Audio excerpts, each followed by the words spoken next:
Hello students, आज अपन जे advance 2025 paper 2 discuss करेंगे। तो स्टार्ट करते हैं क्वेश्चन नंबर 1 से ना। क्वेश्चन नंबर 1 में अपने को एक रिलेशन दे रखा है कि e की power x note plus x note equal to 0। ठीक है। दूसरा अपने को एक gx फंक्शन दे रखा है, उसमें अपने को फिर ये लिमिट की वैल्यू चेक करनी है अपने को ना। तो सबसे पहले अपन चारों ऑप्शन में अपने को सेम ही चीज दे रखी है। वो क्या दे रखी है कि limit x tends to x naught mod of g of x plus e to the power x note upon x minus x naught. इसकी अपने को वैल्यू निकालनी है। अल्फा इक्वल टू 2 पे क्या होगी, 3 पे क्या होगी। तो सबसे पहले अपन बात करते हैं gx की। तो gx को मैं सिंप्लीफाई करूं तो यहां से अपने पास इसमें से मैं 3x कॉमन ले लूं तो e की पावर x प्लस 1 बनेगा। तो मैं इसको और इसको अलग अलग डिवाइड कर दूं तो अपने पास gx क्या आ जाएगा, यहाँ से gx equal to x minus alpha by 3 into e की power x plus x upon e की पावर x प्लस 1। ये बन गया अपने पास gx। अब मैं g ऑफ x नोट की बात करूं, x में अपन क्या रखें, x नोट, सॉरी g में क्या रखें अपन, x नोट रखेंगे तो यहां बनेगा ई की power x note plus x note, और वो क्या दे रखा है अपने को, 0। तो g of x note equal to क्या आ गया, g of x note equal to x note ही आ गया। तो अब यहां बात करें अपन, x tends to x note है तो g ऑफ x नोट तो x नोट है, तो x नोट प्लस e की पावर x नोट तो 0 है। तो ये कौन सी फॉर्म है, 0 अपॉन 0। कौन सी फॉर्म है ये, 0 अपॉन 0। तो अपन LS लगा देंगे इसमें। LS लगाएंगे तो क्या बनेगा ये, limit x tends to x note modulus of g dash x note upon 1। तो सारे ऑप्शन में अपने पास limit x tends to x note क्या आ जाएगा, modulus of g dash x note upon 1। ठीक है। अब अपने को g डैश x नोट निकालना है। g डैश x नोट निकालना है तो gx equal to x minus alpha by 3 e to the power x plus x upon e की पावर x प्लस 1। तो इसको अपन डिफरेंशिएट कर दें तो g dash x equal to 1 minus alpha by 3 whole square. Numerator का differentiation करेंगे तो e की पावर x प्लस 1 ही बन गया। तो e की पावर x प्लस 1 का whole square minus e to the power x plus x as it is e की पावर x का e की पावर x प्लस 1 का डिफरेंशिएशन e की पावर x। अब मैं g डैश x नोट निकाल रहा हूँ। g डैश x नोट निकालेंगे तो क्या आएगा, 1 माइनस अल्फा बाई 3 e की पावर x नोट प्लस 1 का होल स्क्वायर माइनस ई की power x note plus x note into e की power x note upon e to the power x note plus 1 का whole square. अब ये value तो 0 हो गई भाई, क्योंकि अपने को दे रखा है क्वेश्चन में कि e power x note plus x note equal to क्या होगा, 0। और ये इससे कैंसिल हो गया तो अपने पास g डैश x नोट क्या आ गया, 1 minus alpha by 3, 1 minus alpha by 3। तो अपनी लिमिट की वैल्यू ये आई थी। तो यहां पर अपन x नोट रख दे तो क्या आ गया, modulus of g dash x note. तो ये कितना आ गया अपने पास, modulus of 1 minus alpha by 3 का मॉडुलस। अब अपन ऑप्शन चेक करते हैं। सबसे पहले अल्फा को 2 रखेंगे तो नॉट इक्वल टू 0 आ रहा है। सी ऑप्शन में देखें, अल्फा को अपन 3 रखेंगे तो वैल्यू क्या आएगी, 0। तो सी ऑप्शन क्या है, करेक्ट आंसर है ना। नेक्स्ट स्टार्ट करते हैं क्वेश्चन नंबर 2 एरिया का सवाल है, जिसमें अपने को कुछ एक कंडीशन दे रखी है। अपन ग्राफ बनाते हैं। सबसे पहले ये अपने पास कर्व है y इक्वल टू 1/x। ठीक है। फिर एक लाइन दे रखी है अपने को, वो लाइन क्या है, 5x minus 4y greater than 1। एक दूसरी लाइन दे रखी है अपने को, वो लाइन क्या है, 4x plus 4y less than 17। ठीक है। और x ग्रेटर देन 0, इसका मतलब राइट में होगा, ये वाला ग्राफ होगा, ये वाला एरिया होगा उसमें। तो अपन इंटरसेक्शन पॉइंट निकालेंगे तो ये इंटरसेक्शन पॉइंट आ रहा है 1,1, ये इंटरसेक्शन पॉइंट आ रहा है 2,2, 9/4 और ये इंटरसेक्शन पॉइंट आ रहा है 4,1/4। अपने को ये एरिया निकालना है, तो मैं यहाँ से ट्रेपीजियम बना रहा हूँ। एक ट्रेपीजियम ये बन गया,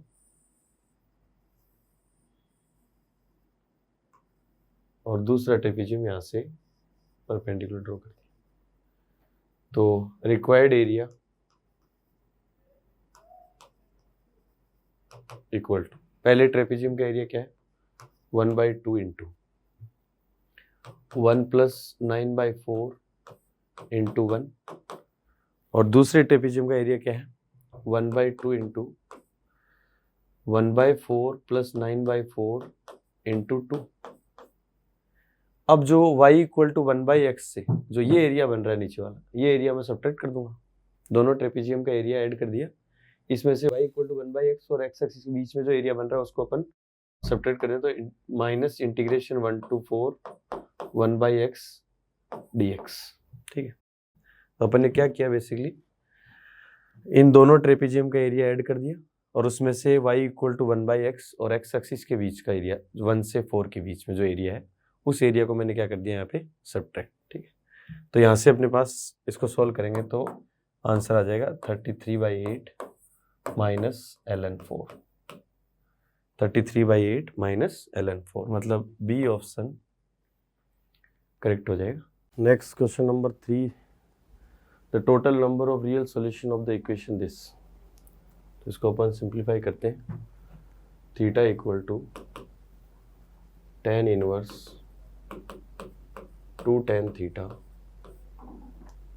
minus 1/2 sine inverse 2 into tan θ/3 upon 1 plus tan θ/3 का होल स्क्वायर। अब मैं यहाँ पे tan θ/3 tan इनवर्स tan θ/3 को मैं अल्फा मान रहा हूँ, तो tan इनवर्स की रेंज क्या होगी, तो अल्फा बिलोंग्स टू क्या आ गया -π/2 टू π/2। ठीक है, तो यहाँ से अपने पास tan θ/3 equal to tan alpha. अब यहाँ पर अपन tan अल्फा रखेंगे तो sine inverse 2 tan alpha upon 1 plus tan square alpha क्या बन जाएगा, साइन इनवर्स sin 2 अल्फा।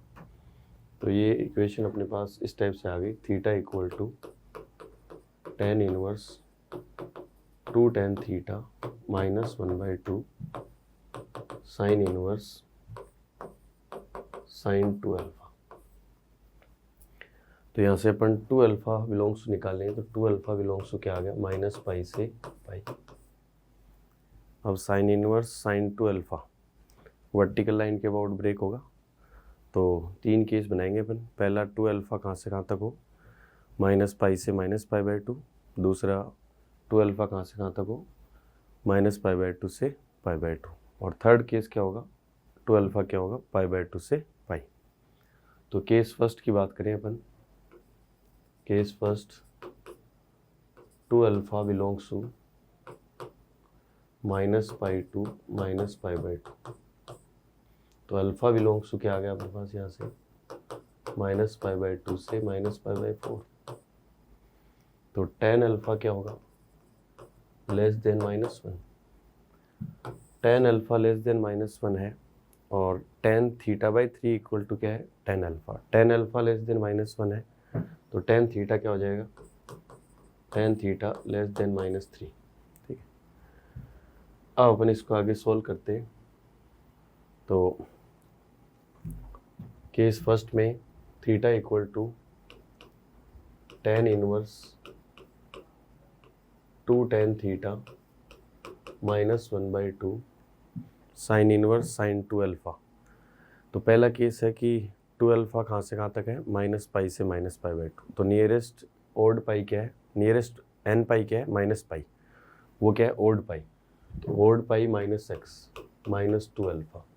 ठीक है, तो यहाँ से अपने पास ये आ गया theta -π/2 equal to tan inverse 2 tan theta plus alpha. अब दोनों तरफ अपन tan ले लेंगे, तो tan theta minus pi by 2 equal to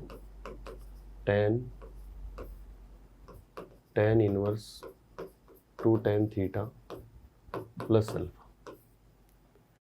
अब यहाँ फॉर्मूला लगाएंगे तो ये बन गया -1/tan theta equal to 2 tan theta plus tan alpha. tan alpha कितना है, tan theta by 3 upon 1 minus 2/3 tan square sorry theta ना 2 tan theta plus tan alpha. tan alpha क्या है, tan theta by 3 tan square theta. इसको अपन simplify करेंगे तो अपने पास आएगा 5 tan square theta equal to -3। तो यहाँ से क्या आएंगे, नो सॉल्यूशन। ठीक है, इसके बाद में अगला केस लेते हैं अपन। अगला केस क्या है कि 2 अल्फा कहाँ से कहाँ तक हो, case second 2 alpha belongs to -π/2 to π/2। तो अल्फा बिलोंग्स टू क्या आ गया अपने पास, -π/4 से π/4। ठीक है, तो tan अल्फा बिलोंग्स टू क्या होगा, -1 से 1। तो tan थीटा बिलोंग्स टू क्या होगा, -3 से 3। ठीक है, अब अपन ब्रेक करते हैं वापस। तो थीटा इक्वल टू क्या आ गया, tan इनवर्स 2 tan थीटा -1/2। अब नियरेस्ट n पाई क्या है, 0, और 0 क्या है, इवन पाई। तो x माइनस इवन पाई, तो 2 अल्फा माइनस 0। अब यहाँ से क्या बन गया अपने पास, दोनों तरफ tan ले लो, तो tan theta equal to tan inverse 2 tan theta plus alpha. ठीक है, इसको अपन सोल्व करेंगे तो क्या आएगा, tan theta equal to 2 tan theta plus tan alpha. tan alpha कितना होगा, tan theta by 3 upon 1 minus 2/3 tan square theta. इसको अपन सिंप्लीफाई करेंगे तो अपने पास एक तो आ गया tan थीटा इक्वल टू 0, दूसरा tan थीटा इक्वल टू +-1। तो यहाँ से अपने को कितने सॉल्यूशन मिलेंगे, 3 सॉल्यूशन। ठीक है, क्योंकि tan थीटा क्या होना चाहिए, -3 से 3। तो tan थीटा -3 से 3 आ रहे हैं तीनों। ठीक है, इसके बाद में केस थर्ड अपन बनाते हैं। केस थर्ड है 2 अल्फा बिलोंग्स टू π/2 to π। तो अल्फा बिलोंग्स टू क्या आ गया, π/4 to π/2। तो tan अल्फा क्या होगा, ग्रेटर देन 1। तो tan थीटा क्या आ जाएगा यहाँ से, ग्रेटर देन 3। फिर अपन सोल्व करेंगे उसको, tan theta equal to tan inverse 2 tan theta -1/2। अब नियरेस्ट n पाई क्या है, पाई, और पाई क्या है, ओड पाई। तो ओड पाई -x। अब यहाँ से अपन सिंप्लीफाई करेंगे तो theta plus π/2 equal to tan inverse 2 tan theta plus alpha. ठीक है, फिर से दोनों तरफ tan ले लेंगे तो क्या बनेगा, tan theta plus π/2 equal to 2 tan theta plus tan theta by 3 upon 1 minus 2/3 tan square theta. यहाँ पे भी क्या बनेगा, 5 tan square theta equal to -3, उससे भी क्या आएगा, नो सॉल्यूशन। तो टोटल 3 सॉल्यूशन आ गया आंसर। नेक्स्ट क्वेश्चन नंबर 4 है, जिसमें अपने को 2 लाइन दे रखी है कि इनका इंटरसेक्शन पॉइंट है, उसका लोकस S है। फिर S पे एक टेंजेंट है जो कि इस लाइन के पैरेलल है ना, और एक चीज़ यहाँ पे अपने को दे रखी है कि Q क्या है, ग्रेटर देन 0। ठीक है, उस लाइन पे, उस टेंजेंट पे 2 पॉइंट है, P, 0 और 0, Q, और Q क्या है यहाँ पे, पॉजिटिव। तो यहाँ से अपन सिंप्लीफाई करें तो 4x minus 3y equal to 12 alpha, 12 equal to alpha into 4x plus 3y। दोनों इक्वेशन को डिवाइड कर दें तो अल्फा एलिमिनेट हो जाएगा। कितना बन जाएगा अपने पास, ये 4x minus 3y upon 12 equal to 12 upon 4x plus 3y। तो ये लिप्स आ जाएगा x square by 9 minus y square by 16 equal to 1। ठीक, ये लोकस आ गया किसका, इन दोनों लाइन के इंटरसेक्शन पॉइंट का। तो इस पर अपन टेंजेंट ड्रॉ करते हैं। तो टेंजेंट की इक्वेशन क्या होती है, y equal to m x plus minus under root 9m square minus 16। ठीक है, और m क्या इस लाइन के पैरेलल है, तो m क्या आ गया अपने पास यहाँ से 4√2/3। तो m की वैल्यू 4√2/3 रख देंगे। तो y equal to 4√2x upon 3 plus minus ये 4 आ जाएगा। तो -4 रिजेक्ट हो जाएगा क्योंकि q क्या दे रखा है अपने को, ग्रेटर देन 0। तो लाइन की इक्वेशन क्या आ गई, +4। ठीक है, क्योंकि अपन x को 0 रखेंगे तो y पॉजिटिव आना चाहिए, +4। अब यहाँ से q की वैल्यू क्या आ गई 4 और p कितना आ गया -3/√2। अपने को पूछा क्या है p इंटू क्यू, तो दोनों का प्रोडक्ट कर देंगे। तो p इंटू क्यू कितना आ गया -6√2। ठीक है, तो ए ऑप्शन करेक्ट हो गया। नेक्स्ट सेक्शन अपना है मोर देन वन करेक्ट। इसमें क्वेश्चन नंबर 5 जो उसमें आपको कुछ मैट्रिसेस गिवन है। आई बोल रखा है आइडेंटिटी मैट्रिक्स है, पी भी ऑर्डर 2 की एक मैट्रिक्स है, क्यू भी एक मैट्रिक्स है ऑर्डर 2 की, जिसमें दो अननोन है एक्स और वाई। और ये बोल रखा है for some non zero real number x y z for which there is 2x2 matrix R with all entries being non zero. जो आर मैट्रिक्स है इसकी भी सारे के सारे एंट्री क्या है, नॉन जीरो है, non zero real number such that Q R is equal to R P. ठीक है, तो यहीं से स्टार्ट करते हैं। करेक्ट, तो लेट्स सपोज जो आर मैट्रिक्स है वो ज्यूम कर लेते हैं वो रही होगी ए बी सी डी, और हमें ये मालूम है कि चारों के चारों एलिमेंट जो हैं ये नॉन जीरो हैं। ठीक है, तो क्यू इंटू आर, क्यू क्या है एक्स वाई जेड 4, आर अपना वही a b c d equal रहा होगा आर इंटू पी। तो आर तो ए बी सी डी है, मैट्रिक्स पी, पी कौन सी है 2 0 0 3, मल्टीप्लाई कर लो। तो अगर मैं रो बाई कॉलम मल्टीप्लाई करूँ यहाँ से आएगा ए एक्स प्लस सी वाई, इधर से क्या बनेगा 2a के इक्वली आएगा नहीं। नेक्स्ट इक्वेशन हो जाएगी फर्स्ट रो सेकंड कॉलम मतलब b x plus d y, और यहाँ से क्या बनेगा 3b बन जाएगा।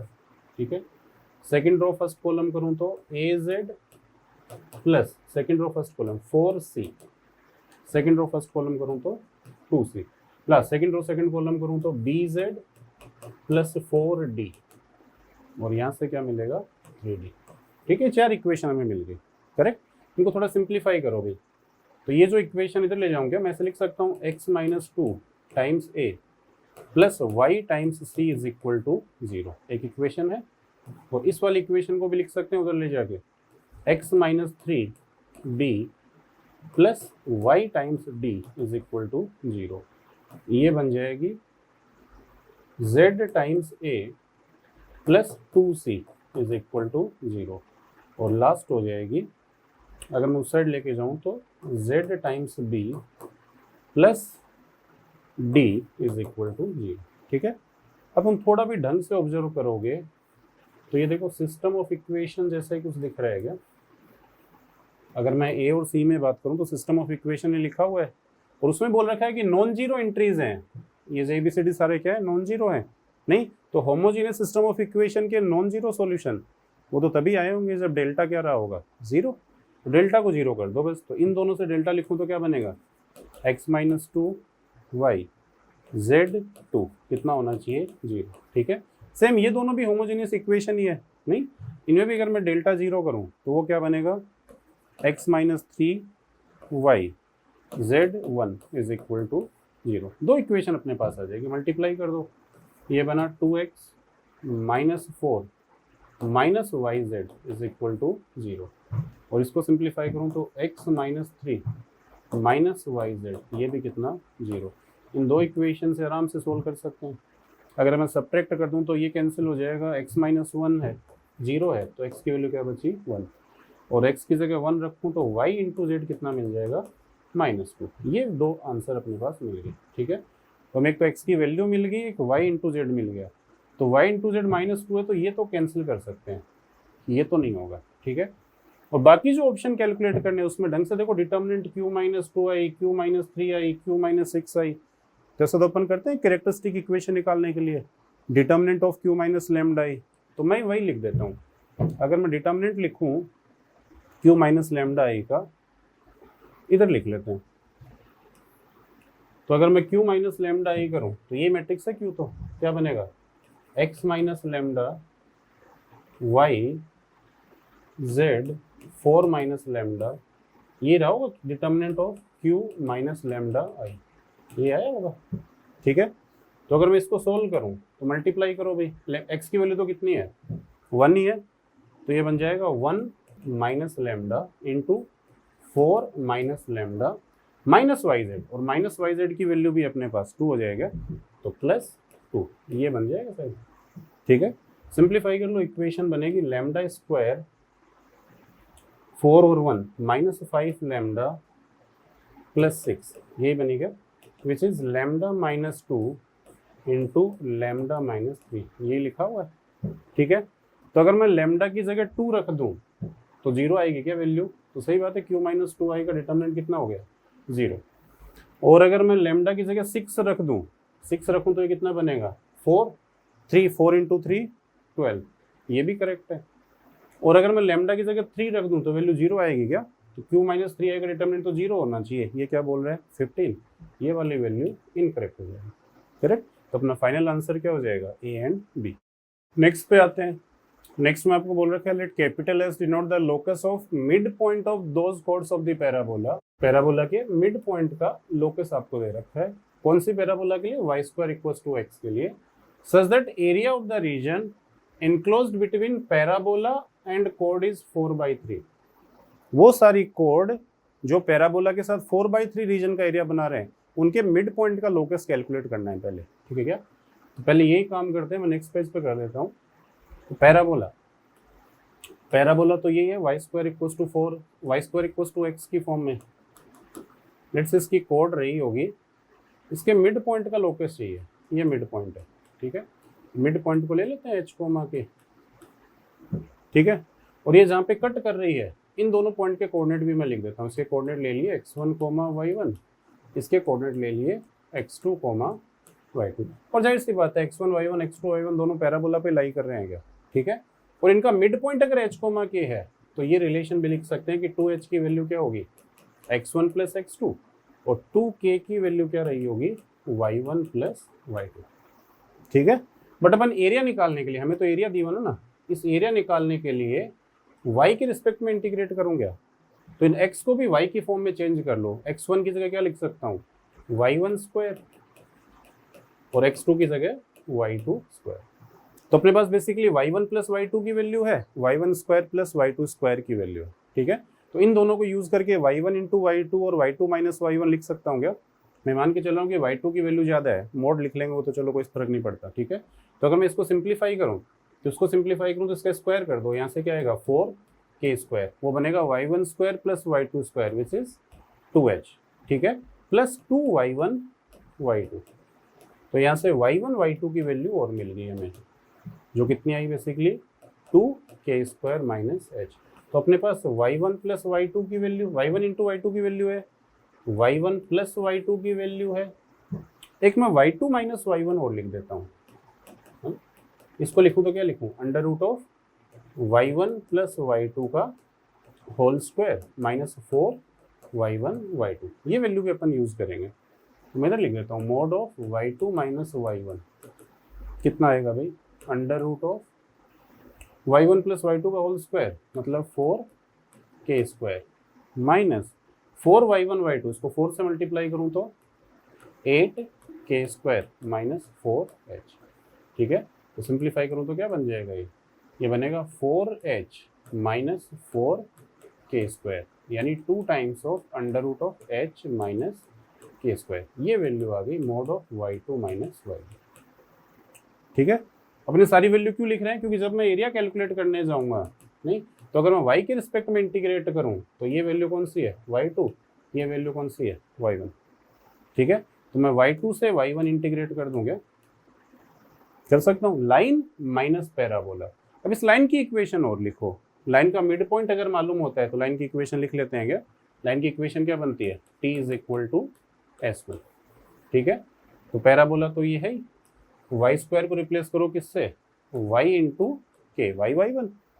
इसको इधर लेके आ जाओ, माइनस एक्स, एक्स की जगह क्या रखूँ? x प्लस एच बाई 2, ये रखेंगे, is equal to S1, S1 मतलब के स्क्वायर माइनस एच, ठीक है। थोड़ा सा सिंप्लीफाई और कर देते हैं, 2 से मल्टीप्लाई करें तो 2ky minus x minus H, इधर आ जाएगा 2k स्क्वायर माइनस 2h, ठीक है। हमें तो एक्स कोऑर्डिनेट ही चाहिए, तो एक्स कोऑर्डिनेट आ जाएगा 2ky, और मैं इसको इधर लेके आ जाऊँ तो इसको, एक एच तो कैंसिल हो ही जाएगा, नहीं ये क्या बनेगा? 2k, तो क्या बचना चाहिए? Plus H minus 2k square, ये आ गई एक्स की वैल्यू, ठीक है। तो अपना एरिया क्या हो जाएगा? लाइन के लिए एक्स कोऑर्डिनेट, लाइन के लिए एक्स कोऑर्डिनेट हुआ 2ky plus H minus 2k square, ये तो लाइन के लिए एक्स वाई कोऑर्डिनेट हो गया, एक्स कोऑर्डिनेट हो गया वाई की फॉर्म में। और पैराबोला के लिए क्यों एक्स कोऑर्डिनेट लिखूँ तो क्या लिखूंगा? वाई स्क्वायर डी वाई लिख सकता हूँ क्या? ठीक है, इसको इंटीग्रेट कर लो बस। तो अगर मैं इसको इंटीग्रेट करने के लिए जाऊँ तो 2k तो ठीक है, अगर 2 भी हटा दूँ 2y को इंटीग्रेट कर लेते हैं, तो यहाँ से 2y का इंटीग्रेशन तो क्या हो गया? वाई स्क्वायर, ठीक है। और ये तो कांस्टेंट है h माइनस 2k स्क्वायर, हाँ, तो कांस्टेंट का इंटीग्रेशन क्या हो जाएगा? y, और ये बन जाएगा y क्यूब बाई 3, ठीक है। और इसमें वैल्यू रखनी है y2 से y, ये रही होगी, नहीं तो रख दो वैल्यू भी। तो यहाँ तो क्या बनेगा? y1 square minus y2 square, दोनों के स्क्वायर का डिफरेंस, और यहाँ आ जाएगा h माइनस 2k स्क्वायर, उसके साथ में y1 माइनस y2, ठीक है। Minus 1/3 y1 cube minus y2 cube, यही बना होगा, ठीक है। ढंग से तो कैसे y1 माइनस y2 कॉमन ले लूँ क्या? और एरिया लिख रहे हैं तो ऑफकोर्स पॉजिटिव तो लिखेंगे ही, मैं मोड ले लेता हूँ। तो क्या बचेगा यहाँ पे? इधर बचेगा k times y1 plus y2, वो है अपने पास 2k, ठीक है। ये तो पूरा कॉमन आ ही गया, h माइनस 2k स्क्वायर। और यहाँ से भी अगर मैं y1 माइनस y2 कॉमन लूँ तो क्या बचेगा? एक फैक्टर बचेगा y1 square plus y2 square plus y1 y2, तो y1 square plus y2 square तो कितना हुआ? 2h, और y1 y2 भी कैलकुलेट किया अपन ने, कितना आ जाएगा? 2k स्क्वायर माइनस h, ठीक है। इस पूरे की वैल्यू गिवन है, ये भी है क्या अपने पास? नहीं, ये वैल्यू हमें गिवन थी कितनी? ये जो एरिया गिवन था कितना गिवन था? 4/3, ये 4/3, ठीक है। कर लोगे सिंप्लीफाई इसको, तो ये वैल्यू अगर रखें तो ये कर्व आता है, ये जो इक्वेशन आती है y square is equal to x minus 1। तो जो लोकस मिल रहा है बेसिकली, जिसकी डिमांड कर रहा है मिड पॉइंट का लोकस, तो जो मिड पॉइंट का लोकस है वो आता है y square is equal to x minus 1, ठीक है। अब बस ये चेक करना है कि इनमें से कौन से 2 पॉइंट है जो इस पे लाई करेंगे, है ना। हाँ, तो मैं 3 कर दूं क्या? ये √3 का स्क्वायर तो 3 हो गया, 4 माइनस 1 भी 3, तो ए तो इस पे लाई कर रहा है। √2 का स्क्वायर 2 बना गया, और 5 माइनस 1 तो 4 होता है, ये इस पे लाई नहीं कर रहा, ठीक है। तो ये 2 ऑप्शन तो यहाँ से सोल्व कर सकते हैं, करेक्ट। नेक्स्ट क्या बचा? एरिया ऑफ रीजन आर, वो और बोल रखा है। आर क्या है? R denote the region lying in the first quadrant enclosed by the parabola and the curve S, ये दोनों पैराबोला का तो एरिया फर्स्ट क्वाड्रेंट में है ना। और इसको भी अगर ड्रॉ करोगे तो बहुत आराम से देख सकते हैं, y square equal to x, तो यही पैराबोला रहा होगा। और अगर मैं इस पैराबोला की बात करूं तो वर्टेक्स चेंज हो गया, वर्टेक्स कहाँ बन गया? 1,0 पे, ये वर्टेक्स आ गया, ठीक है। और कहाँ से कहाँ तक? x इक्वल टू 1 से x इक्वल टू 4 तक, ऐसी लाइन रही होगी x इक्वल टू 4, और सिर्फ फर्स्ट क्वाड्रेंट में, मतलब ये एरिया बोल रहे हैं क्या? तो ये एरिया तो आराम से x के रिस्पेक्ट में इंटीग्रेट करके निकाल सकते हैं, 1 से लेके 4। ऊपर जो कर्व है उसके लिए y की वैल्यू √x लिख दूंगा, और इस वाले पैराबोला के लिए y की वैल्यू √x माइनस 1 dx कर लोगे कैलकुलेटर को। √x का इंटीग्रेशन हो जाएगा 2/3 x टू द पावर 3/2, ये हो जाएगा 2/3 x minus 1 to the power 3/2। तो 2/3 तो कॉमन ले सकते हैं, हाँ लिमिट रखनी है। लिमिट क्या रखनी है? 1 से 4। तो अगर 4 रखूँ, 4 टू द पावर 3/2 8 बोल दूँ क्या? और यहाँ अगर मैं 4 रखूँ 3 की पावर 3/2, 3 बचा ना, 3 टू द पावर 3/2 3√3 हो जाएगा, माइनस 1 रखूँ तो 1 हो जाएगा, और इसमें 1 रखूँ तो 0। तो एरिया आपका आ रहा है 2/3 इंटू 7 माइनस 3√3। इसको अगर मैं मल्टीप्लाई कर दूँ तो 14/3 माइनस 2√3, ये एरिया हो जाएगा। 14/3 माइनस 2√3, ये करेक्ट हो जाएगा। तो डी तो अपने आप इनकरेक्ट हो गया नहीं, तो आपका फाइनल आंसर हो जाएगा A and C. Next question पे आते हैं। आपको एक एलिप्स गिवन है x²/9 + y²/4 is equal to 1 such that y1 positive y2 positive, 2 point दे रखे हैं एलिप्स के ऊपर, ठीक है। सी डिनोट द सर्कल, और ढंग से देखो ये जो सर्कल गिवन है, ये सर्कल बेसिकली इस एलिप्स का ऑक्सिलरी सर्कल ही है क्या, करेक्ट। तो ऑक्सिलरी सर्कल भी गिवन है, और एम एक पॉइंट गिवन है 3,0, हाँ वो भी जानते हैं, end point of major axis हो रहा होगा। Suppose the line x = x1 इस P से पास करने वाली वर्टिकल लाइन इंटरसेक्ट C, जो ये ऑक्सिलरी सर्कल है इसको एट पॉइंट R, और x = x2 जो इस पॉइंट से पास कर रही है intersect auxiliary circle eight capital S, ठीक है। तो पहले डायग्राम बनाते हैं भाई। आपको एक एलिप्स गिवन है, ऐसा कुछ एलिप्स रहा होगा, और एक उसका ऑक्सिलरी सर्कल गिवन है, ठीक है। और हमें बोला गया था कि इसके ऊपर 2 पॉइंट हैं, एक पॉइंट P है, एक पॉइंट Q है, और इन दोनों पॉइंट से वर्टिकल लाइन बनाई है जो ऑक्सिलरी सर्कल को कट कर रही थी किस पॉइंट पे, हाँ पहले x = x1 तो R पे और ये S पे, तो ये तो सपोज R पे, ये S पे, ठीक है, ये लिख सकते हैं। और क्या गिवन है, और y कोऑर्डिनेट पॉजिटिव मतलब फर्स्ट क्वाड्रेंट में या सेकंड क्वाड्रेंट में, दोनों हो सकते हैं। यहाँ से एंगल गिवन है, एंगल ROM π/6 है और SOM कितना है π/3, और M ये वाला पॉइंट गिवन है 3,0, ठीक है। तो ROM तो कौन सा एंगल बना, ये वाला एंगल बना गया, हाँ, which is eccentric angle of point R रहा होगा क्या, सर्कल का इसेंट्रिक एंगल ये, ठीक है। और इस पॉइंट के लिए, S वाले पॉइंट के लिए एंगल कितना दे रखा है, ये वाला एंगल π/3, करेक्ट। तो दोनों के कोऑर्डिनेट लिख सकते हैं बहुत आराम से। R क्या हो जाएगा, ये रेडियस है तो सर्कल की ये वाली पूरी, तो है ना, सेंटर से ज्वाइन करना था, अभी थोड़ी गड़बड़ हो गई, R वाला गलत बना लिया अपन ने, इस एंगल की बात नहीं की है, ओरिजिन से ज्वाइन किया है उसको, ओरिजिन से ज्वाइन करो तब ये सेंट्रिक एंगल अपन लेते भी किससे हैं, ओरिजिन से तो लेते हैं।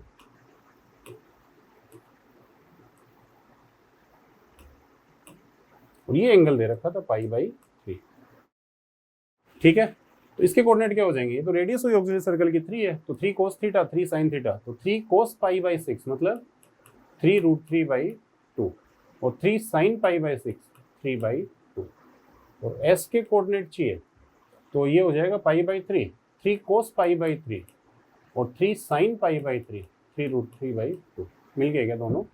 तो ये तो x1 बोल रखी थी लाइन, x = x1, ये लाइन x = x2, तो x1 x2 तो दोनों मिल गए अपन। x1 की वैल्यू कितनी है 3√3/2 और x2 की वैल्यू 3/2, तो आपका जो x1 रहा होगा वो तो रहा होगा 3√3/2 और x2 रहा होगा 3/2, ये तो बता सकते हैं, ठीक है। आगे बढ़ो, mode x y denote length of the line segment, वो तो होता ही है। तो पहले तो इक्वेशन बता दो पी क्यू की, अपने दोनों पॉइंट कैलकुलेट किए क्या, नहीं पी और क्यू और चाहिए भी, तो पी और क्यू तो एलिप्स पे ही लाई कर रहे हैं क्या दोनों पॉइंट, है ना। तो अगर एलिप्स पे लाई कर रहे हैं दोनों पॉइंट तो आराम से लिखे जा सकते हैं। एक्स कोऑर्डिनेट कितना है पी का, एलिप्स की इक्वेशन है x²/9 + y²/4 is equal to 1।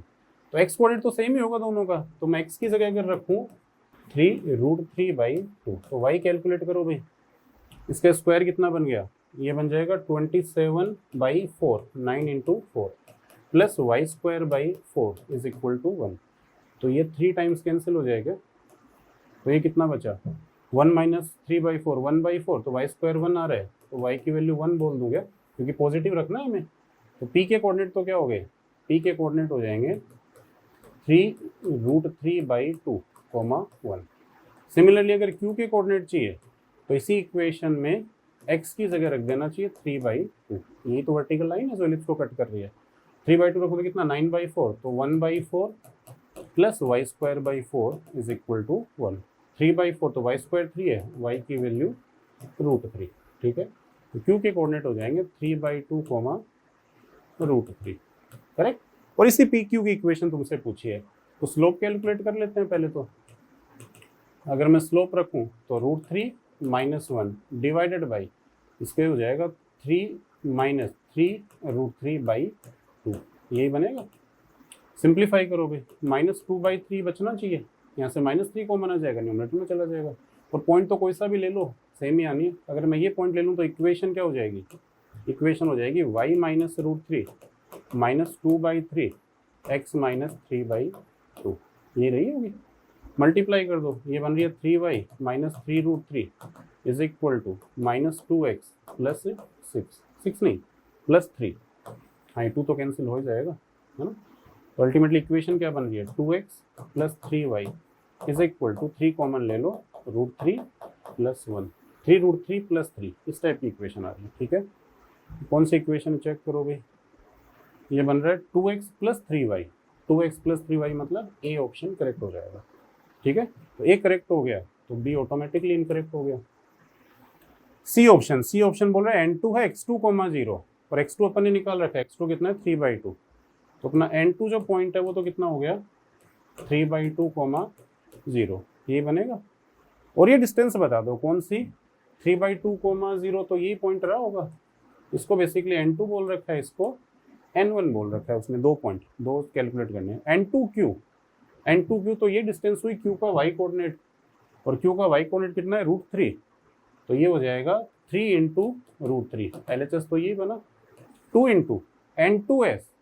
n2s होगी इसका y कोऑर्डिनेट, वो कितना है 3√3/2, 3√3/2, ये कैंसिल हो गया क्या, तो ठीक बात है, ये भी इक्वल है। सेम 9 टाइम्स n1p हो जाएगा p का y coordinate which is 1 only, 1, 4 × n1r का y कोऑर्डिनेट वो कितना है 3/2। ठीक है, तो ये तो आ रहा है 9 = 6 नहीं होता, तो ये इनकरेक्ट हो जाएगा।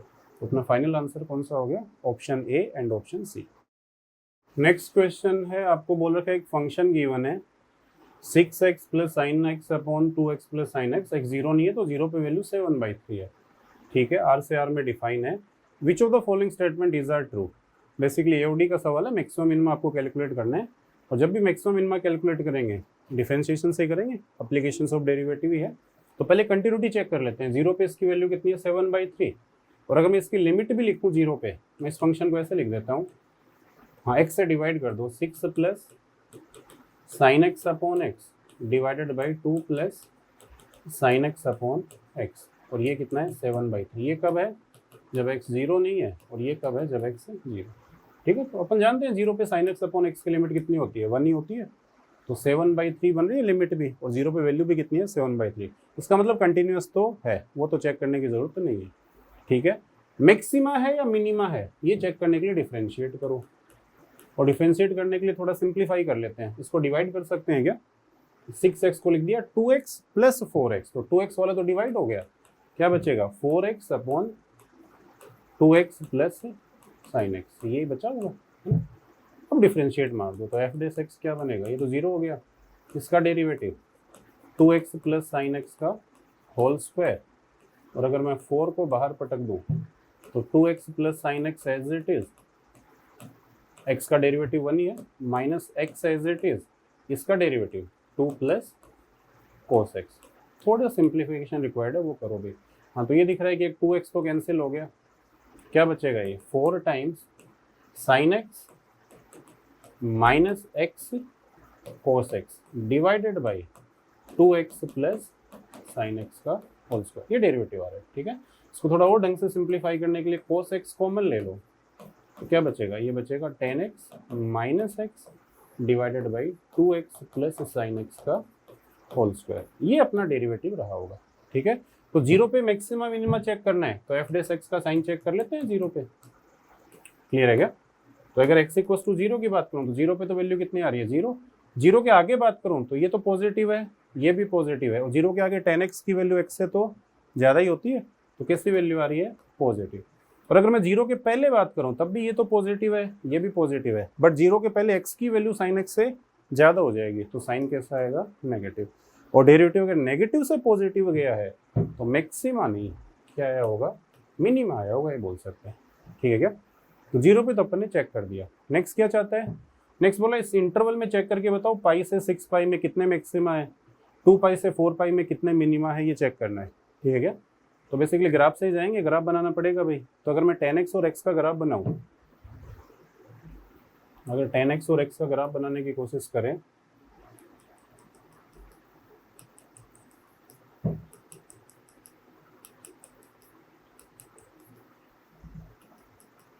ठीक है, हमें तो पॉजिटिव में बनाना है, नेगेटिव में तो देखना ही नहीं है। इसी टाइप का ग्राफ आया होगा, ये ग्राफ कुछ बन गया, ये 0 है, ये पाई हो जाएगा, ये 2 पाई, ये 3 पाई, ये 4 पाई। मैं थोड़ा और बना देता हूँ। हाँ, वैसे तो इससे भी ऑब्जर्व कर सकते थे, लेकिन मैं बना ही देता हूँ, अपन इतना ही बना लिया। तो 5 पाई और ये 6 पाई, इसी में चेक करना है, ठीक है। तो ये ग्राफ तो किसका है, 10x का। और y is equal to x का ग्राफ अगर मैं बनाऊँ, ऐसे एक लाइन ही रही होगी, ठीक है। तो बहुत सारे पॉइंट पे कट करेगी। जैसे यहाँ पे एक पॉइंट दिख रहा है, मैं α1 लिख देता हूँ, इसको α2 लिख देता हूँ, α3, α4, α5 और α6, यही रहा होगा, ठीक है। तो अगर मैं 0 से लेके 6 पाई तक बात करूं तो इतने सारे पॉइंट पे लाइन कट करेगी। एक और फैक्टर था cos x, लेकिन ढंग से देखोगे तो इससे फर्क नहीं पड़ेगा, क्योंकि cos x कहाँ 0 होता है, odd multiple of pi by 2, और odd multiple of pi by 2 पे साइन चेंज नहीं होगा। अगर मैं इन पे चेक करना चाहूँ, पाई by 2, 3 pi by 2, 5 pi by 2, एक से ही समझ में आ जाएगा, ठीक है। तो इस पॉइंट पे cos 0 तो हो रहा है ना, लेकिन जो फैक्टर बन रहा है अपना वो क्या बन रहा है, cos x into 10x minus x, यही बन रहा है, बाकी डिनोमिनेटर का तो मतलब ही नहीं है। तो अगर मैं पाई बाई 2 के पहले देखूं, तो पाई बाई 2 के अगर पहले बात करूं तो ये कैसा है, पॉजिटिव। और पाई बाई 2 के पहले 10 जो है वो भी x से बड़ा है, तो ये भी कैसा है, पॉजिटिव, ठीक है। और पाई बाई 2 के आगे बात करूं तो cos कैसा बना, नेगेटिव। बट पाई बाई 2 के आगे फिर लाइन की वैल्यू ज्यादा हुई क्या 10 से, तो ये भी कैसा बना, नेगेटिव, ठीक है। तो जहाँ cos 0 हो रहा है वहां पे तो साइन चेंज नहीं होगा। साइन चेंज किसके अबाउट होगा, ये जो पॉइंट लिखे हैं, ठीक है। अब वो मैक्सिमा है या मिनिमा है, ये चेक करने के लिए क्या चेक करना पड़ेगा कि पॉजिटिव से नेगेटिव गया डेरिवेटिव या नेगेटिव से पॉजिटिव। जैसे α1 की बात करो, मैं α1 के पहले बात करूं तो लाइन ज्यादा है क्या, तो लाइन की वैल्यू अगर इससे ज्यादा है, तो लाइन की वैल्यू इससे ज्यादा है तो ये कैसा रहा होगा, नेगेटिव। और मैं अल्फा के आगे बात करूं तो 10 की वैल्यू ज्यादा है तो पॉजिटिव, और नेगेटिव से पॉजिटिव गया मतलब मिनिमा आया होगा, ऑफकोर्स नहीं। तो ये जो पॉइंट है α1, α2, इन पे साइन चेक करना है, α4, α5, α6, ठीक है। तो अगर मैं α1 पे बात करूं तो नेगेटिव से पॉजिटिव गया है, मिनिमा आएगा। α2 पे अगर देखूं तो लाइन की वैल्यू ज्यादा है पहले, तो पहले कैसा है, अगर मैं α2 की बात करूं तो लाइन ज्यादा है तो नेगेटिव, और इधर कर्व ज्यादा है तो पॉजिटिव। हाँ, बट एक गड़बड़ हो गई, उसमें ये भी चेक करना पड़ेगा कि cos x कैसा है, क्योंकि ये फैक्टर तो नेगेटिव है, ठीक है ना। इधर भी नहीं चेक किया अपन, इधर भी करना चाहिए। अगर मैं इस इंटरवल की बात करूं, पाई से 3 पाई बाई 2, तो cos कैसा होता है, पाई से 3 पाई बाई 2 में नेगेटिव होता है क्या, नहीं। और cos अगर नेगेटिव होता है इस पूरे इंटरवल में, cos कैसा है, नेगेटिव, तो इसका जो साइन आएगा उसको ऑपोजिट आएगा। ऑपोजिट मतलब पहले पॉजिटिव फिर नेगेटिव, है ना। और ये इंटरवल कौन सा है, 2 पाई से 5 पाई बाई 2, तो सेम साइन रहा होगा, तो नेगेटिव पॉजिटिव। अगर मैं अगले पे बात करूं, 3 पाई से लेके 7 पाई बाई 2, फिर से cos नेगेटिव है क्या, तो इसका जो साइन आएगा उसका उल्टा। जिसमें इसके पहले बात करूं तो लाइन की वैल्यू ज्यादा है, नेगेटिव है, लेकिन उल्टा करूं तो पॉजिटिव नेगेटिव। और वैसे भी जानते हैं कि मैक्सिमम मिनिमम अल्टरनेट आएंगे क्या सारे, नहीं। तो α1 पे क्या आ रहा है, मिनिमा नहीं, α1 पे क्या आना चाहिए, मैक्सिमा, α2 पे मिनिमा, α3 पे मैक्सिमा, ये मिनिमा, फिर मैक्सिमा, फिर मिनिमा, ऐसा ही कुछ आया होगा, ठीक है क्या। चेक करो भी क्या चाहते हैं। पहले बोल रहे हैं पाई से 6 पाई में 3 मैक्सिमा है, ये चेक करके बताओ।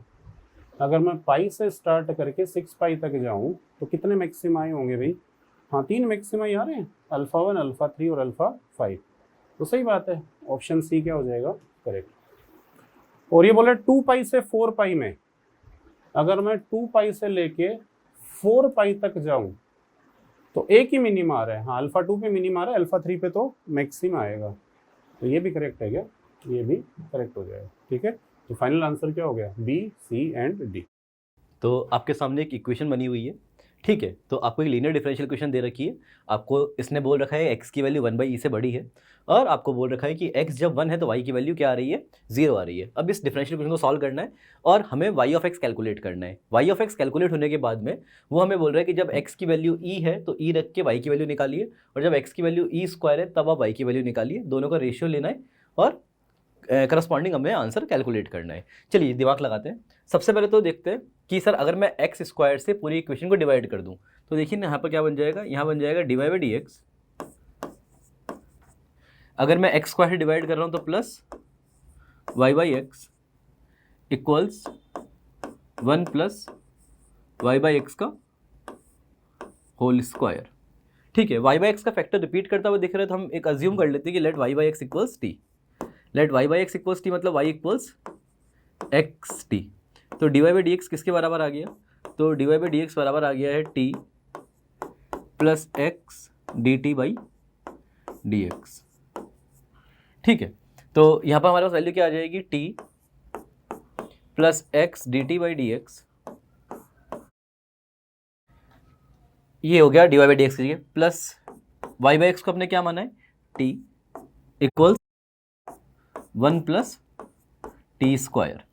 ठीक है, तो D T by d x x into D T by d x, हाँ जी, ये किसके बराबर हो रहा है, ये हो रहा है 1 minus 2t plus T square के।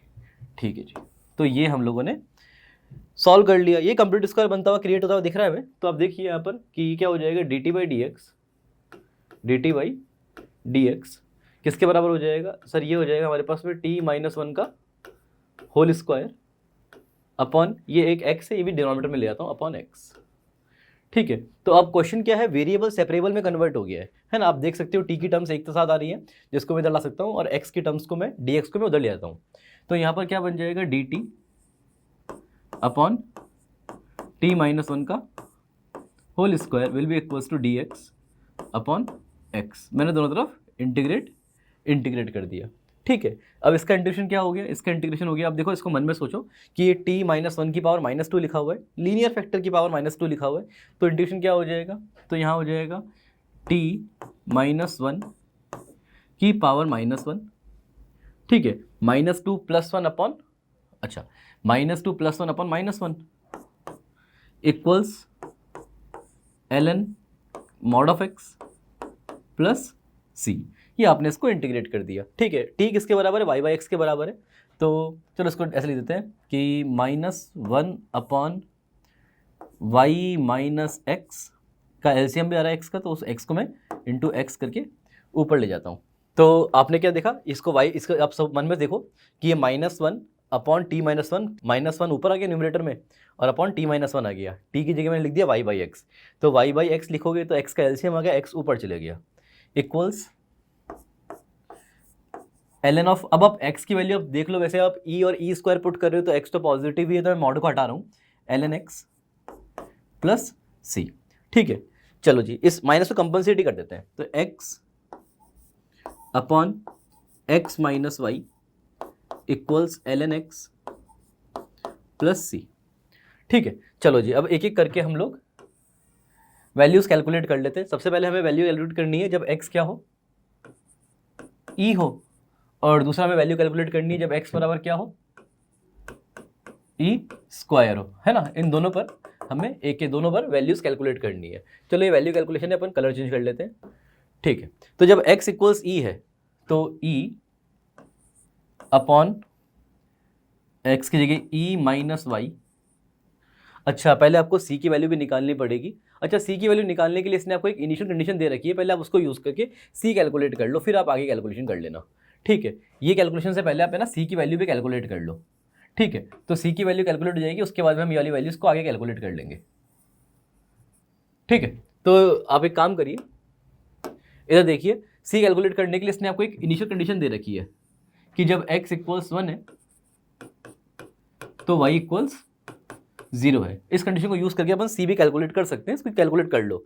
ठीक है, तो x equals 1 upon 1 minus y equals ln 1 क्या हो गया 0 और प्लस c। अच्छा y की वैल्यू 0 है तो c इक्वल्स क्या हो गया 1 हो गया। चलो डिफरेंशियल इक्वेशन आपको एकदम कंप्लीटली पता लगी गई।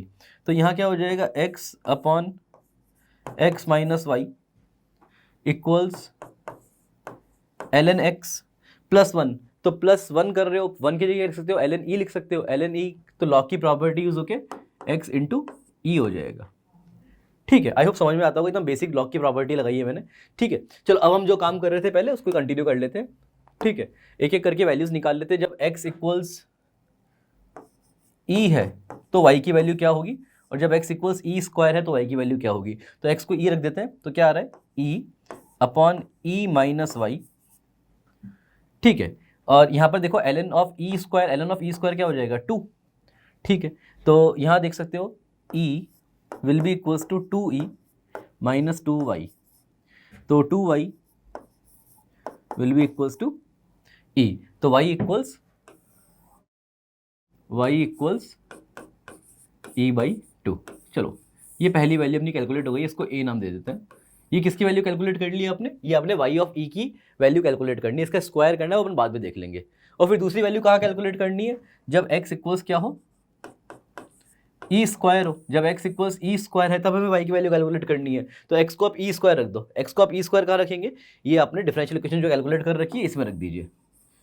अब देखो x को अपने ई स्क्वायर रखा, तो यहाँ क्या आ गया e square upon e square minus y equals ln of e square into e. तो ln ई क्यूब का क्या हो जाएगा 3।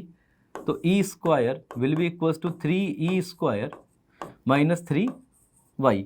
तो 3y किसके बराबर हो गया 2e स्क्वायर। तो y किसके बराबर हो गया 2/3 e स्क्वायर के। चलो जी, ये भी आपने वैल्यू कैलकुलेट कर ली, ये आपने वैल्यू कैलकुलेट कर ली थी e पर, ये आपने वैल्यू कैलकुलेट करी e स्क्वायर पे। ठीक है, अब हमें आगे बढ़ना पड़ेगा। हमें बोल रहा है कि y ऑफ e मतलब e/2 का स्क्वायर को डिवाइड करना है 2/3 e स्क्वायर से। ठीक है, तो अब हमें वैल्यू किसकी कैलकुलेट करनी है 2 y ऑफ e का whole square upon y of e square. ठीक है, तो हमने देखा कि हमने y ऑफ e क्या कैलकुलेट कर दिया, y ऑफ e हमने कैलकुलेट कर दिया e/2, और y ऑफ e स्क्वायर क्या कैलकुलेट कर दिया 2/3 e स्क्वायर। अगर इन दोनों वैल्यूज़ को मैं उठा के इसमें पुट कर रहा हूँ तो क्या आ रहा है, तो यहाँ आ रहा है 2, ये क्या आ जाएगा e square by 4 whole divide by ये क्या आ जाएगा 2/3 e स्क्वायर। ठीक है, आप देख सकते हो e स्क्वायर से e स्क्वायर कैंसल आउट हो गया, ये क्या बचा, ये आया 1/2 इंटू 3/2। तो आपका नेट आंसर आ गया 3/4। 3/4 क्या होता है 3/4 होता है 0.75। तो आपने आंसर निकाल दिया 0.75। ठीक है, इजी लेवल का क्वेश्चन था। तो 10th क्वेश्चन आप देखिए, आपको दे रखा है a0 a1 up to a23 भी रियल नंबर्स। आपको दे रखा है 1 + 2/5 x की पावर 23 इक्वल्स टू, इस तरह से एक्सपेंशन दे दिया। अभी एक्सपेंशन लिखा हुआ क्या, जिसको समझ में नहीं आ रहा उसके लिए यही लिख देता हूँ। ये लिखा हुआ जैसे i को 1 रख दिया तो a0 plus a1x plus a2x square, ऐसे चलते चलते a23 x to the power 23। ये इसने बता दिया। इसका मतलब क्या है कि x की पावर 23 से ऊपर का कोई टर्म क्रिएट नहीं हो सकता, वो दिख भी रहा है। ठीक है, air with the largest among the numbers as है। ठीक है, मतलब जो भी कोफिशिएंट्स है उसमें लार्जेस्ट जो है वो एज है। ठीक है, तो लार्जेस्ट कोफिशिएंट मतलब न्यूमेरिकली ग्रेटेस्ट कोफिशिएंट, एनजीटी का क्वेश्चन है हमारे सामने। ठीक है, find the value of R, मतलब आपसे पूछ रहा है कि ये a0 a1 a2 a3 a23 इनमें सबसे बड़ा नंबर कौन, सबसे बड़ा कोफिशिएंट कौन सा होगा। तो न्यूमेरिकल ग्रेटेस्ट नंबर का क्वेश्चन है, आपको वो समझ में आता है। ठीक है, हम लोगों ने पढ़ रखा है न्यूमेरिकल ग्रेटेस्ट नंबर निकालने के लिए सबसे पहले तो आपको यहाँ पर क्या करना पड़ेगा, x को 1 पुट करना पड़ेगा। ठीक है, और न्यूमेरिकली ग्रेटेस्ट टर्म हम कैलकुलेट करते कैसे थे, हम r कैलकुलेट करते थे। ठीक है, वो कैलकुलेट करने के लिए आपको कैलकुलेट करना पड़ेगा कौन सा factor n+1 upon 1 plus mod of a/b की वैल्यू। ठीक है, अब यहाँ पर n क्या है, n इसकी पावर है, n क्या हो गया 23, तो यहाँ हो गया 23 + 1 अपॉन 1 प्लस मॉड a क्या है 1 है, और b क्या है, b है 2/5। ठीक है, तो सर ये क्या बन रहा है हमारे पास में, सर ये हमारे पास बन रहा है 24 अपॉन ये हो गया 5/2 1 प्लस 5/2, 2 ऊपर जाके क्या हो जाएगा 48, तो 48/7 आ रहा है, 48/7, 48/7 क्या हो गया, 48/7 हो गया 7 6 तो 6.8 के करीब आपकी वैल्यू आ रही है। ठीक है, अब हम लोगों ने क्या पढ़ रखा है कि अगर ये एक्सप्रेशन अगर नॉन इंटीग्रल आता है, ठीक है, तो हम इसका क्या है इंटीग्रल टर्म कैलकुलेट कर लेते हैं। तो इसका 6.8 का ग्रेटेस्ट इंटीजर क्या होगा, 6 होगा। तो numerically greatest term NGT, numerically greatest term क्या हो जाएगी हमारे पास में 6 + 1 दैट इज T7 या 7th टर्म हमारी न्यूमेरिकली ग्रेटेस्ट टर्म हो जाएगी। तो अब मुझे बताइए, जैसे फर्स्ट टर्म में A0 आ रहा है, सेकंड टर्म में A1 आ रहा है, थर्ड टर्म में A2 आ रहा है, तो सेवन्थ टर्म में क्या आ रहा होगा, सेवन्थ टर्म में आ रहा होगा A6। तो seventh term the value of R will be, R की वैल्यू क्या हो जाएगी 6 हो जाएगी, और न्यूमेरिकली ग्रेटेस्ट टर्म कौन सी हो जाएगी, सेवन्थ टर्म हमारी न्यूमेरिकली ग्रेटेस्ट टर्म हो जाएगी। आपके सामने क्वेश्चन है, factory has total of 3 manufacturing units M1 M2 M3 which produces bulb independent of each other. तो एक फैक्ट्री है जिसमें आपके पास 3 यूनिट्स है M1 M2 M3, वो बल्ब बना रहे हैं इंडिपेंडेंटली। ठीक है, the unit M1 M2 M3 produces bulb in the ratio 2:2:1। ठीक है, it is known that 20% of the bulb produce in the factory are defective. तो कुल मिला के पूरी फैक्ट्री में 20% बल्ब डिफेक्टिव बन रहे हैं। चलो ये भी ठीक है। फिर आगे बोलता है, it is also known that all the bulb produce by M1 15% are defective. तो जितने भी बल्ब M1 प्रोड्यूस कर रहा है उसमें 15% डिफेक्टिव है। चलो अच्छी बात। Suppose that randomly bulb chosen, suppose that if a randomly chosen bulb produced in the factory is found to be defective, the probability that it was produced by M2 is 2/3। अब आपने एक bulb select करा और वो कैसा आ गया, वो defective आ रहा है। तो यहाँ तक अगर सवाल है तो ये टोटल प्रोबेबिलिटी थ्योरम का सवाल हो गया कि डिफेक्टिव बल्ब आने की प्रोबेबिलिटी। ठीक है, लेकिन आगे ये बोल रहे हैं कि that bulb was chosen from factory M2, तो इसका मतलब क्या हो गया, बेस थ्योरम हो गया, क्योंकि रास्ते की प्रोबेबिलिटी पूछी गई है। ठीक है, if a bulb is chosen randomly from the bulbs produced by M3 the probability that it is defective is. ठीक है, अगर M3 से बल्ब चूज कराए तो वो डिफेक्टिव होगा, इसकी प्रोबेबिलिटी आपसे पूछी जा रही है। ठीक है, चलो सॉल्व करते हैं इसको। तो सबसे पहले तो मैं ऐसा मान लेता हूँ कि let the total bulb produce in the factory भी 100। ठीक है, टोटल बल्ब्स, क्या सब कुछ चीज़ें परसेंटेज पे दे रखी है इसलिए मैं 100 मान रहा हूँ। टोटल बल्ब्स आपके पास है 100। तो अगर पहली फैक्ट्री 2x प्रोड्यूस कर रही है, दूसरी फैक्ट्री 2x प्रोड्यूस कर रही है, तीसरी x कर रही है, तो इन तीनों का सम कितना होना चाहिए, 100 होना चाहिए। तो 5x की वैल्यू क्या आ गई आपके पास में 100, तो x बराबर क्या आ रहा है आपके पास में 20। x की वैल्यू आपके पास में आ गई 20। तो पहली फैक्ट्री M1 फैक्ट्री, चलो यहाँ लिख देते हैं। तो M1 फैक्ट्री, M1 M2 और M3, ये 3 फैक्ट्रीज की बात हो रही थी। ठीक है, तो M1 फैक्ट्री कितने बल्ब प्रोड्यूस कर रही है, M1 प्रोड्यूस कर रही है 2x मतलब 40। M2 कितने कर रही है, ये भी 40, और M3 कितने कर रही है 20। ये हो गया टोटल प्रोडक्शन, ये हो गया टोटल बल्ब प्रोड्यूस्ड। ठीक है, अब इसमें से ही बोलता है कि it is known that bulb produced by M1 15% are defective. अब ये बोल रहा है कि M1 में 15% जो बल्ब, जैसे 40 बल्ब प्रोड्यूस करे तो उसके 15% डिफेक्टिव है। तो डिफेक्टिव बल्ब कितने हो रहे हैं, तो डिफेक्टिव बल्ब्स की बात हो रही है। सबसे पहले तो अपन M1 की बात कर लेते हैं। M1 में 15% बल्ब डिफेक्टिव है, 15% ऑफ 40, तो 15/100 इंटू 40। ठीक है, तो ये गया 5 3 5 2, यहाँ आया 2, तो यहाँ 3 2 6, तो 6 बल्ब डिफेक्टिव प्रोड्यूस कर रहा है। कौन, आउट ऑफ 40 6 बल्ब्स कौन डिफेक्टिव प्रोड्यूस कर रहा है, M1 बिल्डिंग। ठीक है, अब M2 ये बोलता है कि suppose if a randomly chosen bulb produced in the factory is found to be defective, the probability that it was produced by M2। चलो M2 से अपन एक काम करते हैं, x बल्ब मान लेते हैं। कुल मिला के 20% बल्ब डिफेक्टिव थे, तो 20 बल्ब डिफेक्टिव हो गए। ठीक है, अपन ने टोटल 100 मान लिया था, तो यहाँ पर कितना हो गया, तो M3 से कितने बल्ब प्रोड्यूस हो गए, तो 20 माइनस 6 + x, तो कितना आ गया 14 माइनस x। ठीक है, तो अब हमें पता लग गया M2 से x बल्ब प्रोड्यूस हो रहे हैं डिफेक्टिव, और M3 से कितने डिफेक्टिव प्रोड्यूस हो गए, 14 माइनस x डिफेक्टिव प्रोड्यूस हो गए। चलिए जी, आगे बात करते हैं, अब अपन इस कंडीशन को यूज़ कर लेते हैं। इसने बोला कि M2 से जितने बल्ब प्रोड्यूस हुए हैं, अगर सपोज करो डिफेक्टिव बल्ब है तो डिफेक्टिव कुल मिला के डिफेक्टिव तो 20, ठीक है, और M2 से प्रोड्यूस हुए हैं कितने X, तो ये किसके बराबर इसने दे रखा है 2/5 के बराबर इसने आपको दे रखा है। तो यहाँ से X की वैल्यू क्या आ गई है 40/5, 45 क्या हो गया 8, तो X की वैल्यू आपके पास 8 आ गई है, मतलब M2 से 8 बल्ब डिफेक्टिव है। अब ये बोल रहा है if a bulb is chosen randomly from the bulbs produced by M3, ठीक है, then the probability that it is defective, तो अगर बल्ब डिफेक्टिव होगा उसकी प्रोबेबिलिटी क्या होगी, तो 14 - 8, तो प्रोबेबिलिटी रिक्वायर्ड क्या हो जाएगी 14 - 8, ये तो डिफेक्टिव हो गए, और कुल मिलाए कितने बल्ब थे 20/20, तो ये क्या आंसर आ गया 6/20, तो 3/10 आंसर क्या आ गया 0.3, आपने आंसर कमेंट कर दिया, ठीक है, एक इजी क्वेश्चन था।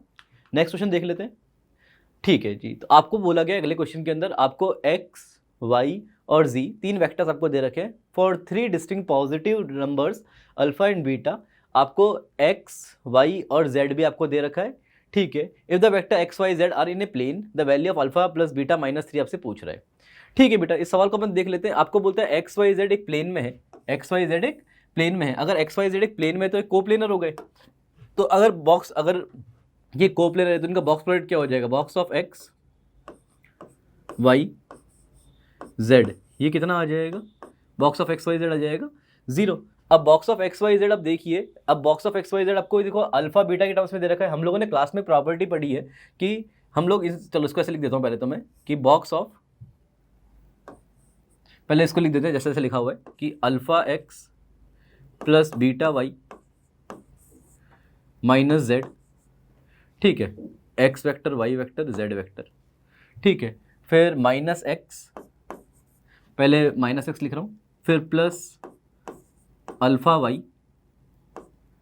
प्लस बीटा z, ठीक है, और यहाँ क्या हो जाएगा बीटा x फिर minus y plus alpha z equals to क्या हो जाएगा 0। अब हम लोग क्लास में पढ़ते हैं कि हम लोग कोफिशिएंट्स की डिटर्मिनेंट बना सकते हैं। कोफिशिएंट का डिटर्मिनेंट क्या हो जाएगा अल्फा बीटा -1, फिर यहाँ क्या बन जाएगा -1 अल्फा बीटा, और यहाँ क्या बन जाएगा, यहाँ बन जाएगा बीटा -1 अल्फा, ये डिटर्मिनेंट, और यहाँ आ जाएगा box of x, y, z equals to क्या आना चाहिए 0 आना चाहिए। अब ये कांस्टेंट हो गया और ये भी STP, ये भी कांस्टेंट ही है, इन दोनों का प्रोडक्ट 0 आ रहा है, तो यार हो सकता है कोई भी एक 0 हो जाए, ठीक है। तो हम एक एक करके 2 केस सॉल्व कर लेते हैं। पहले इसको देख लेते हैं क्योंकि आसानी से कैलकुलेट हो जाएगा box of x, y, z। पहले इसको अपन यहाँ पर रफ में थोड़ा कैलकुलेट कर लेते हैं कि box of x, y, z की वैल्यू क्या है। तो box of x, y, z जो है इसकी वैल्यू कैलकुलेट करनी है। अब ये किसके बराबर है, डिटर्मिनेंट ऑफ, हाँ जी, x किसके बराबर है 1 2 3, 1 2 3, y किसके बराबर है 2 3 1, 2 3 1, और z किसके बराबर है 3 1 2, 3 1 2। चलो इस डिटर्मिनेंट को सॉल्व कर लेते हैं, देखते हैं इसकी वैल्यू 0 आ रही है क्या।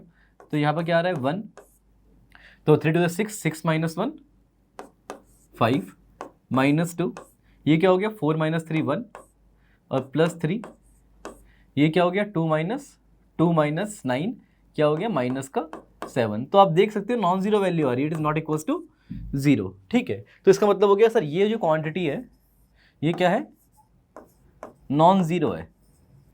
अगर ये क्वांटिटी नॉन जीरो हो गई है तो हमारे पास एक ही ऑप्शन बच गया कि यार इसकी वैल्यू को क्या होना पड़ेगा, इसकी वैल्यू को 0 होना पड़ेगा। तो हमें इसको सॉल्व करना है, ठीक है। तो इसको सॉल्व करते हैं, alpha beta -1 alpha beta -1 alpha. वैसे ना हम लोग अगर ध्यान से देखें तो अगर मैं इन दोनों को आपस में इंटरचेंज कर दूं तो साइक्लिक ऑर्डर भी मेंटेन हो रहा है कि alpha beta -1 beta 1 minus alpha -1 alpha beta, ठीक है। इसको एक हम इंटरचेंज कर देते हैं, ठीक है।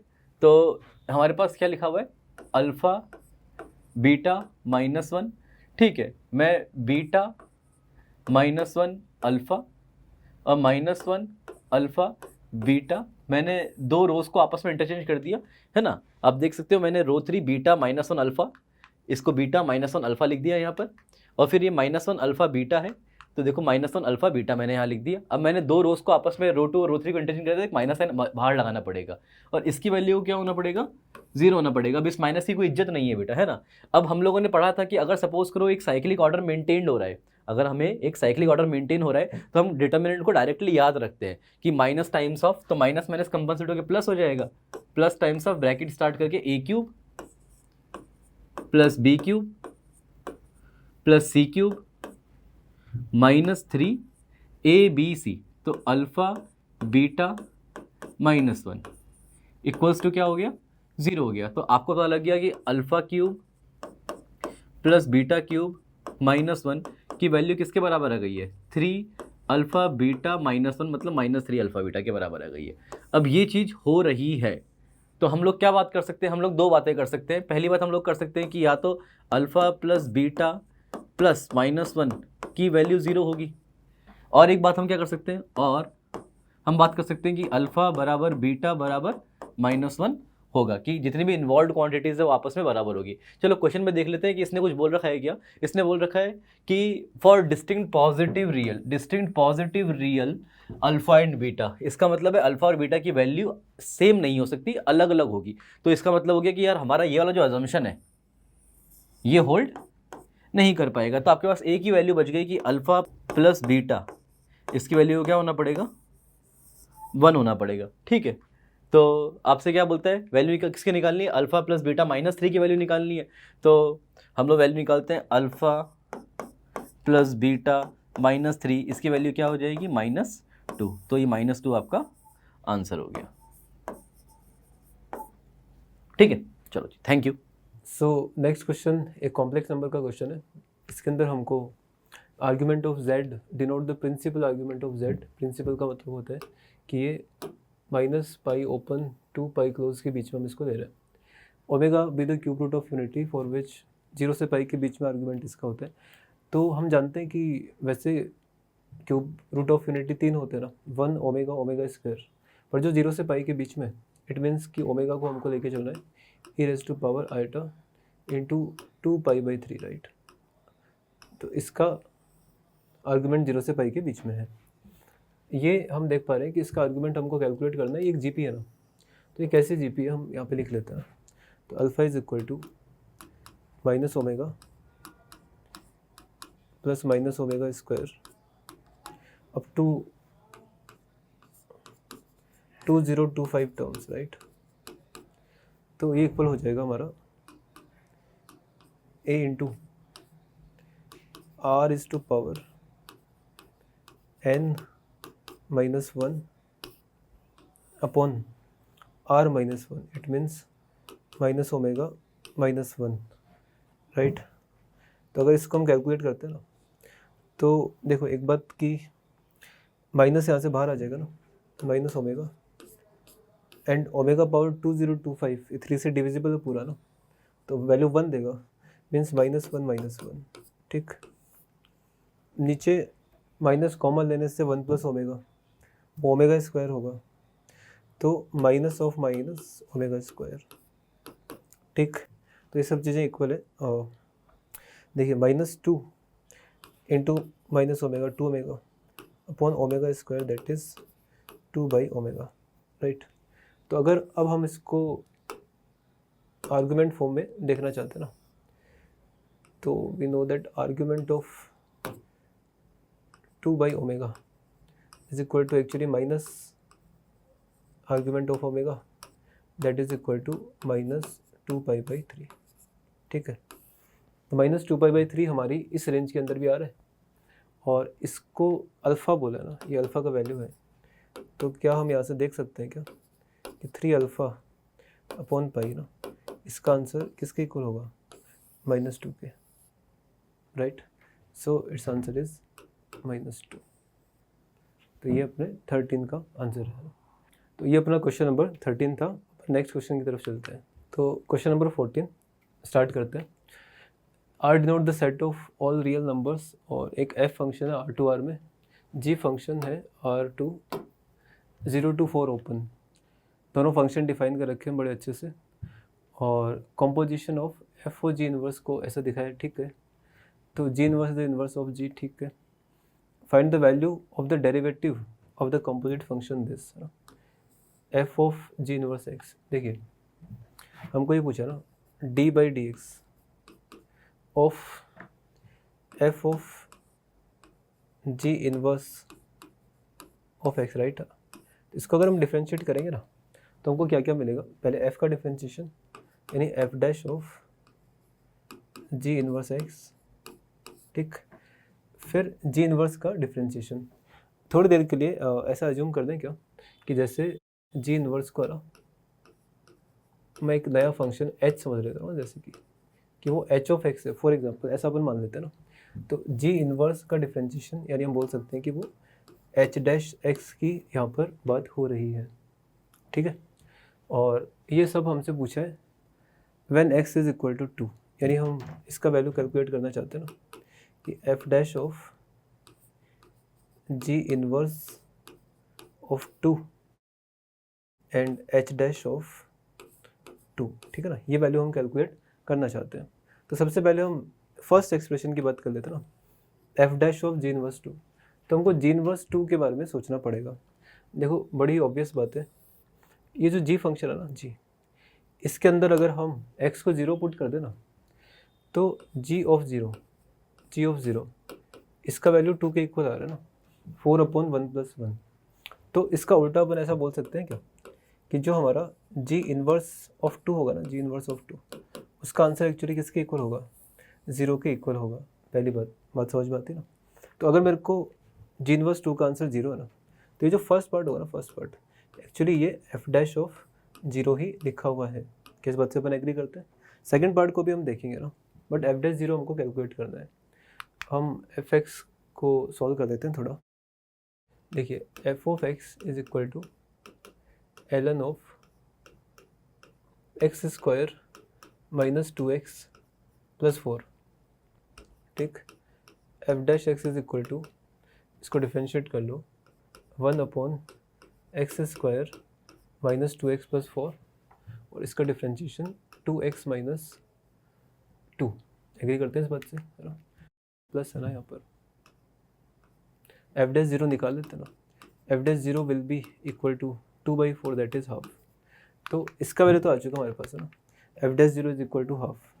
इसको हमको और सॉल्व करना है एच डैश ऑफ 2 को। तो हम लोग एक बात कर सकते हैं ना जी और इस एच के बारे में, जैसे कि हमने जी का इन्वर्स एच माना ना, जी का इन्वर्स हमने एच माना, तो क्या हम मानते हैं कि जी ऑफ एच ऑफ एक्स है ना, जी ऑफ एच ऑफ एक्स, इसका वैल्यू वापस से एक्स के इक्वल ही होगा, एक आइडेंटिटी फंक्शन होगा, ठीक है। इसको डिफरेंशिएट कर देते हैं तो हमको मिलेगा g dash of h of x into h dash of x is equal to 1, ठीक है। अब हमें जो आंसर चाहिए ना यहाँ पर, वो आंसर चाहिए एच डैश ऑफ 2 का, ठीक। तो हम लोग क्या करते हैं, इसके अंदर फंक्शन के अंदर एक्स को 2 पुट कर देते हैं ना। अब अगेन वही बात आ जाएगी ना, यही वाली बात आ जाएगी। कैसे, अगर मैं इसमें एक्स को 2 पुट कर दूँ ना, तो ये इक्वेशन देखो क्या बनेगी, g dash of h of 2 into h dash of 2 is equal to 1। Agreed. H of 2 देखो, g inverse of 2 h of 2 ही तो है ना, तो इसका मतलब ही एच ऑफ 2, तो एच ऑफ 2 का आंसर 0 है। तो ये बना g dash 0 into h dash 2 is equal to 1। तब हम जी का डिफ्रेंशिएशन कर लेते हैं, ठीक है। जी फंक्शन देखो हमारा कैसा है, 4/1 प्लस जी फंक्शन हमारा है 4/1 plus e raise to power minus 2x। Let's differentiate it. तो जी डैश एक्स रहेगा -4/स्क्वायर ऑफ डिनोमिनेटर, फिर इसका खुद का डिफ्रेंशिएशन, तो ई का तो e raise to power minus 2x ही रहेगा, फिर -2x का डिफ्रेंशिएशन दैट इज -2, ठीक बिल्कुल। अब इसमें x जहाँ जहाँ पे भी है उसको 0 पुट कर देते हैं, तो ये हमको क्या मिलेगा, ये तो ई रेज टू पावर 0 1 ही है ना, तो मिल जाएगा 1 + 1 whole square that is 4, so it will be equal to 2। तो ये हमको मिल चुका है ना, h-2 मिल जाएगा अब यहाँ से। तो h-2 is equal to 1/g-0 that is 2। तो ये वैल्यूज़ हम यहाँ पे पुट कर देते ना, both values are half actually. तो 1/2 इंटू 1/2, तो हमारा आंसर यहाँ पर कितना रहेगा 1/4। So answer of this question will be we can say 0.25। ठीक, ये हमारा क्वेश्चन नंबर 14 है। अब हम नेक्स्ट क्वेश्चन की तरफ चलते हैं। नेक्स्ट क्वेश्चन हमारा क्वेश्चन नंबर 15 है, जिसमें हमको अल्फ़ा की फॉर्म में एक सीरीज़ दे रखी है और हमसे पूछा है कॉसेक 1 डिग्री अपॉन अल्फ़ा क्या होगा ना। तो ये एक्चुअली जो सीरीज़ है ना, जिसमें हम एक पैटर्न देख पाते हैं कि जो डिनोमिनेटर है ना, उसके एंगल्स कंसेक्यूटिव एंगल्स है, यानी 1-1 डिग्री का डिफरेंस है इनमें। तो इस प्रॉपर्टी को यूज़ करेंगे। तो इसमें हम क्या लिख सकते हैं, जैसे ये वाला जो टर्म है ना, इसको मैं अलग अकेले से लिख रहा हूँ ना, sin 60 degree into sin 61 degree. हम लोग हर टर्म में यहाँ पे क्या करेंगे ना कि sin 1 डिग्री इससे मल्टीप्लाई कर देंगे, ठीक, और इसे से डिवाइड कर देंगे ना sin 1 डिग्री से, और इसको बाहर में, यानी ऐसे मान लो कि अल्फ़ा को भी हमने मल्टीप्लाई कर दिया है sin 1 डिग्री से, ठीक है, वो लास्ट में एडजस्ट कर देंगे हम लोग। तो जो ऊपर वाला sin 1 डिग्री रहा ना, उसको थोड़ा सा ऐसे लिख लेते हैं। अब ये लिखा हुआ उस 1 डिग्री को मैं ऐसे लिख रहा हूँ, sin of 61 degree minus 60 degree. I think step से पता चल गया होगा कि सीरीज़ कैसे बिहेव करने वाली है। तो आप देख सकते हो ये वैसे ही फॉर्मूला है ना, sin of a minus b upon sin a sin b। इसको जब हम ओपन करेंगे तो बन जाएगा sin 61 degree cos 60 minus cos 61 degree into sin 60, right, upon sin 60 degree sin 61 degree. जब हम इसको डिवाइड कर देंगे तो ये वैल्यू हमारी बन रही है ना cot 60 degree minus cot 61 degree, right. तो ऐसे हम हर एक टर्म को ओपन कर देंगे ना, तो अब बार बार पूरा टर्म नहीं लिखेंगे, हम ऐसा लिख सकते हैं कि जो सेकंड टर्म उसके करस्पॉन्डिंग हम उसको लिख दें 63 माइनस 62 अपॉन sin 63 sin 62, और इसका जो आंसर आएगा ना वो इसी पैटर्न से, जैसे 60 माइनस 61 है तो ये आ जाएगा हमारा cot 62 minus cot 63 degree, right. तो ऐसे करते करते हम लोग अगर लास्ट टर्म की बात करेंगे ना, लास्ट टर्म की, तो हमको ऐसा मिल जाएगा कि sine of 119 degree minus 118 degree upon sine 118 into sine 119। तो इसको हम लिख सकते हैं cot 118 degree minus cot 119 degree, right. तो let's add all of them. अगर इन सबको हम ऐड कर दें तो देखो हमको क्या मिलेगा, इवन और ऑड को अलग अलग ही कर लेते हैं ना। तो हमको एक तरफ मिल रहा है और cot 60 डिग्री प्लस एक काम और मैं कर देता हूँ साथ में, ना देखिए पेयरिंग कर देते हैं 62 एंड 118 डिग्री ना, ये एक दूसरे के सप्लीमेंट्री एंगल्स है ना, तो इनको मैं साथ में लिख रहा हूँ cot 60 then cot 62 plus cot 118 degree, ठीक है। एक टर्म और लिख देते हैं cot 64 plus cot 116 degree, right. अगर ऐसे चलते जाएंगे ना इवन टर्म्स के अंदर, तो एक हमको पेयर मिलेगा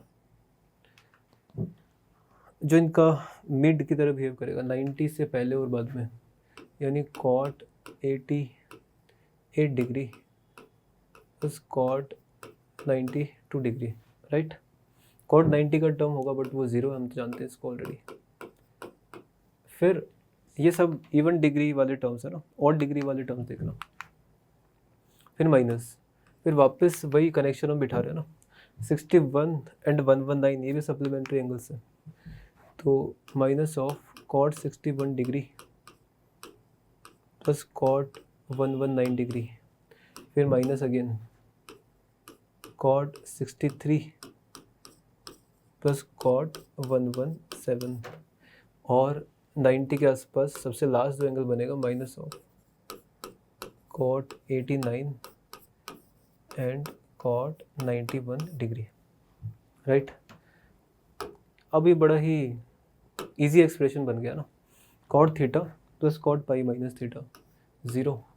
तो हर एक ऐसा एक्सप्रेशन है ना, इस सब का इन पेयर्स का आंसर 0, कॉट 90 तो ऑलरेडी 0 है, फिर अगेन ये वही थीटा और पाई माइनस थीटा, तो सारे एक्सप्रेशन अपना आंसर 0 दे रहे हैं। तो देखिए सब किसके इक्वल चल रहा था, ये चल रहा था साइन 1 डिग्री इंटू अल्फा।